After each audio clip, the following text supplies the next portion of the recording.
Agora, Trump comportou-se, né? Ficou sentado, né? Na cadeira presidencial. Vamos ouvir, então, o que diz Flávio Bolsonaro.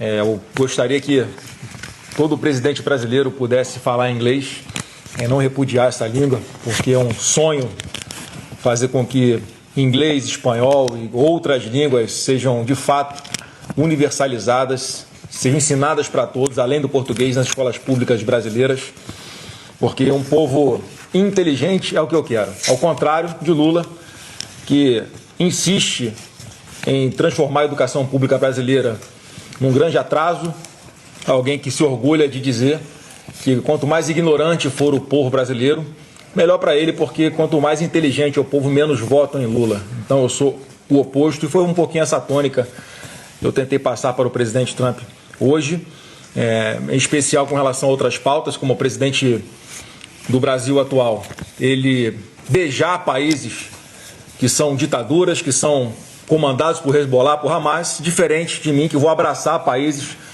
que são democracias, que são desenvolvimentistas e que podem fazer grandes acordos, né, com o nosso país. E, por fim, antes de fazer a leitura aqui dessa nota, também fazer uma outra diferenciação, né, que o quanto Lula vai de joelhos, rastejando para implorar ao presidente americano Trump que não declare organizações criminosas como CVI e PCC como terroristas, eu faço o contrário. Eu fui exatamente fazer esse pedido expresso a ele para que ele declare CVI e PCC como organizações terroristas, sim, que é o que eles são.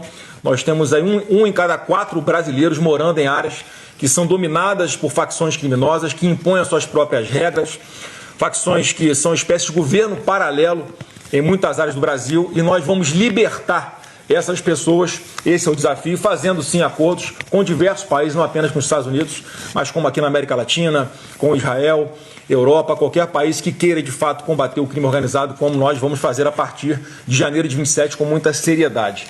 Então eu passo a fazer a leitura aqui da nota. Hoje tive a honra de ser recebido pelo presidente dos Estados Unidos, Donald Trump, no Salão Oval da Casa Branca. Cheguei às 15 horas e deixei o local às 16h40. Quero registrar, antes de qualquer coisa, que essa reunião não foi intermediada por nenhum empresário duvidoso. Foi um convite direto do presidente dos Estados Unidos, feito ao seu nível, entre líderes políticos.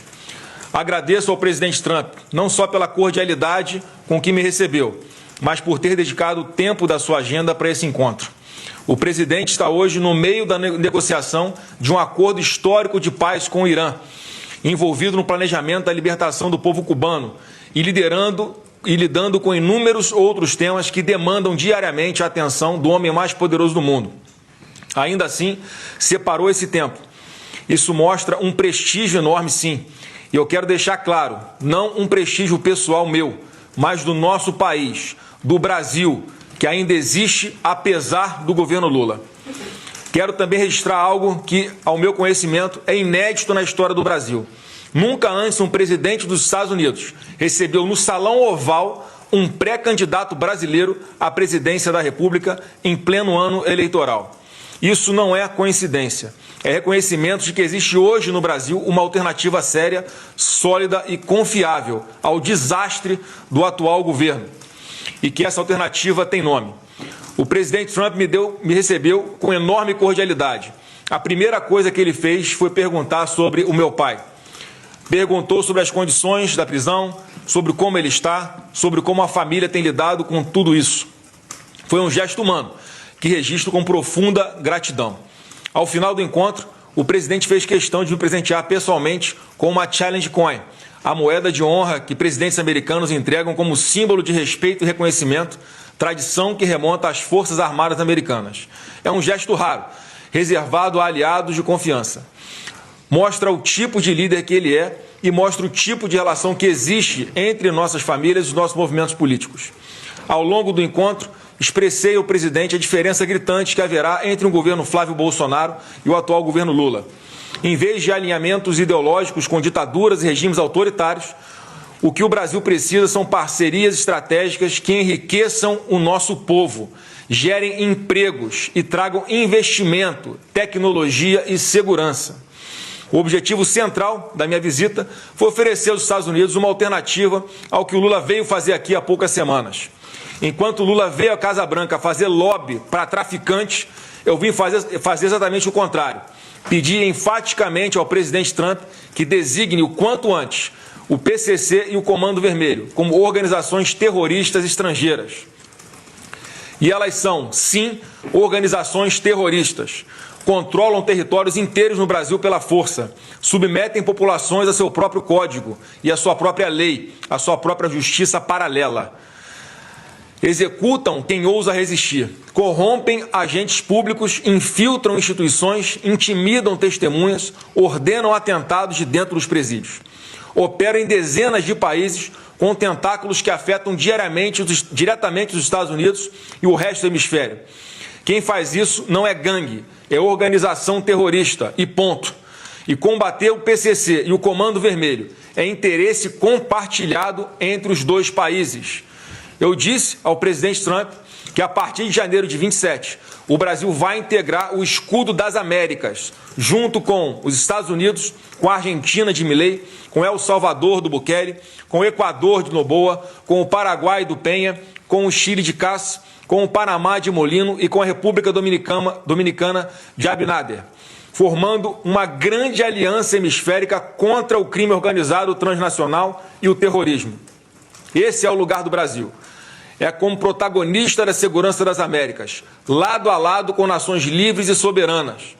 Também aproveitei o encontro para apresentar ao presidente a posição privilegiada que o Brasil ocupa no cenário mundial de terras raras e minerais críticos.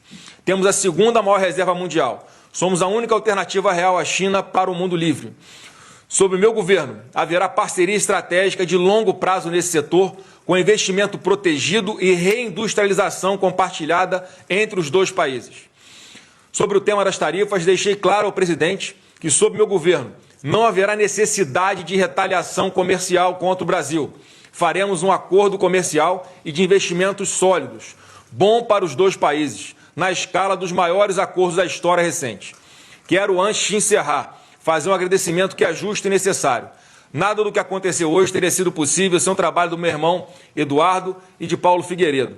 Os dois construíram, ao longo de anos, um grau de relacionamento ímpar com as esferas políticas americanas em todos os níveis. Casa Branca, Departamento de Estado, Congresso, lideranças do movimento conservador. Esse encontro de hoje é fruto direto desse trabalho. É justo registrar e é justo agradecer publicamente. E, por último, quero registrar publicamente o meu repúdio ao Itamaraty e à Embaixada Brasileira em Washington. Apesar de solicitação formal do meu gabinete, a Embaixada se recusou a ceder o espaço para que essa coletiva fosse realizada lá. É um gesto pequeno. Bom, a gente ouviu aí o pronunciamento, a fala de Flávio Bolsonaro, senador e pré-candidato à presidência da República. É um gesto pequeno, mesquinho e revelador. Mesquinho porque a Embaixada Brasileira é patrimônio de todos os brasileiros.